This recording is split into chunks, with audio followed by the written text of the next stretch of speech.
అనేది ఆయన ఎంత ఇదో మీరే అర్థం చేసుకోవాలి.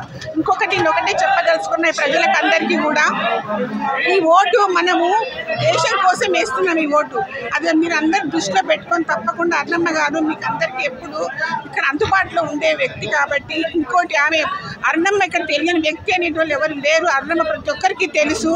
మీకు అందరికీ అండగా ఉంటుంది. ఎటువంటి ప్రాబ్లమ్స్ వచ్చినా మీ దగ్గరే ఉంటుంది, మీకు అండగా ఉంటుంది. మీరందరూ తప్పకుండా కమలంపూర్ గుర్తుకు ఓటేసి గెలిపించాలని కోరుకుంటున్నాను. డోర్ టు డోర్ క్యాంపెయిన్లో వారి సిస్టర్స్ ఇక్కడ పాల్గొనడం జరిగింది. ఈరోజు ఏ ఇంటికి వెళ్ళినా, ఏ వ్యక్తిని కలిసినా నరేంద్ర మోడీ, డీకే అరుణ, కమలంపూర్ గుర్తు తప్ప వేరే వినిపిస్తలేదు. దానికి అనేక కారణాలు ఉన్నాయి.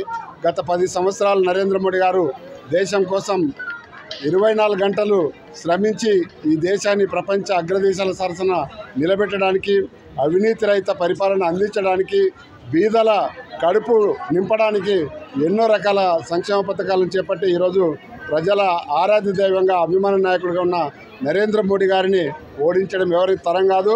నరేంద్ర మోడీ గారు ముచ్చటగా 3వసారి ప్రధానమంత్రి కావాలంటే మహబూబ్నగర్ పార్లమెంట్ నియోజకవర్గంలో బీజేపీ అభ్యర్థి డీకే అరుణమ్మ గారు ఖచ్చితంగా గెలవాల్సిన అవసరం ఉంది. గెలిచే వాతావరణం స్పష్టంగా ఉంది. మెజార్టీ కోసం మనం ఇంకా ఈరోజు చివరి వరకు శ్రమించి ఇంటింటికి వ్యక్తిని కలిసి భారతీయ జనతా పార్టీకి ఓటేసే విధంగా 13వ తారీఖు వరకు కష్టపడే పనిచేయాల్సిన అవసరం ఉంది. నిన్న ఇక్కడ తెలంగాణ ముఖ్యమంత్రి రేవంత్ రెడ్డి గారు వచ్చారు. రేవంత్ రెడ్డి గారిని సూటిగా అడుగుతున్నాం, ప్రధానమంత్రి నరేంద్ర మోడీ గారు నారాయణపేటకు వచ్చి ఏమి హామీలు ఇచ్చాడు మనకని చెప్పి అడిగే ముందు నువ్వు మక్తలకు వచ్చి ఈ మక్తలకు ఏమి హామీలు ఇచ్చావని చెప్పి ముందు తెలపాల్సిన అవసరం ఉంది. నీ 6 గ్యారెంటీలు అడ్రస్ లేవు. నీ మాటలన్నీ కూడా నీటి ముటలని తేలిపోయింది. నీకు ఒకే ఒక అస్త్రం, నీకు చెప్పుకోవడానికి దిక్కు దివానం లేని పరిస్థితుల్లో నువ్వు చెప్పినవన్నీ అబద్ధాలు, నువ్వు చెప్పినవన్నీ గారడీలని తెలిసిపోయిన పరిస్థితుల్లో నువ్వు ఒకే ఒక అస్త్రాన్ని ఎంచుకున్నావు. అది అరుణమ్మ గారిని వ్యక్తిగతంగా టార్గెట్ చేయడము, అరుణమ్మ గారిని పర్సనల్గా దూషించడం తప్ప. ఎందుకంటే ఆ విధంగా అంటేనన్నా నీ కాంగ్రెస్ ప్రచారం కొంతనైనా పైకి లేసదేమని నీ భ్రమ. భారతీయ జనతా పార్టీ మహబూబ్నగర్ పార్లమెంట్లో గెలవడం ఖాయం.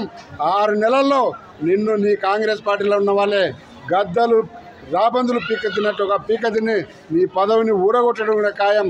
నీ పదవి ఊడగొట్టడంలో మా ప్రమేయం ఉండదు. మా అభ్యర్థిని డీకే అరుణమ్మ గారిని గెలిపించుకోవడంలో మా ప్రమేయం ఉంటుంది. ఈరోజు చిల్లరగా ప్రవర్తించడం మానుకొని నువ్వేం చేశావు ఈ ప్రజలకు 5 నెలల్లో ఏం చేయబోతావని చెప్పేది మరి కేవలం భారతీయ జనతా పార్టీని, నరేంద్ర మోడీ గారిని, డీకే అరుణ గారిని అసభ్య పదజాలంతో ఒక మహిళ అని చూడకుండా ఈరోజు తెలంగాణ రాష్ట్రంలో అరుణ గారు ఒక మహిళగా, మరి ఒక జేజమ్మగా ఎంత శక్తివంతమైన నాయకురాలుగా ఉన్నారు. అది గమనించే అరుణమ్మ గారు గెలిస్తే నా పప్పులుడుకవు, మహబూబ్నగర్ పార్లమెంట్ నియోజకవర్గంలో ఎమ్మెల్యేల పప్పులుడుకవనే ఒకే ఒక కక్షతో టార్గెట్ చేయడం మానుకో. నీకు ఓటు ద్వారా మహబూబ్నగర్ పార్లమెంట్ నియోజకవర్గ ప్రజలు, ముఖ్యంగా మక్తల్ నియోజకవర్గ ప్రజలు కమలంపూకు ఓటు వేసి నీకు బుద్ధి చెప్పడానికి సిద్ధంగా ఉన్నారని చెప్పి ఈ సందర్భంగా హెచ్చరిస్తున్నాం. మరిన్ని వీడియోస్ కోసం ఛానల్ ని సబ్స్క్రైబ్ చేయండి. లేటెస్ట్ అప్డేట్స్ కోసం వాట్సాప్ ఛానల్ ని ఫాలో చేయండి. అండ్ లింక్ డిస్క్రిప్షన్ లో ఉంది.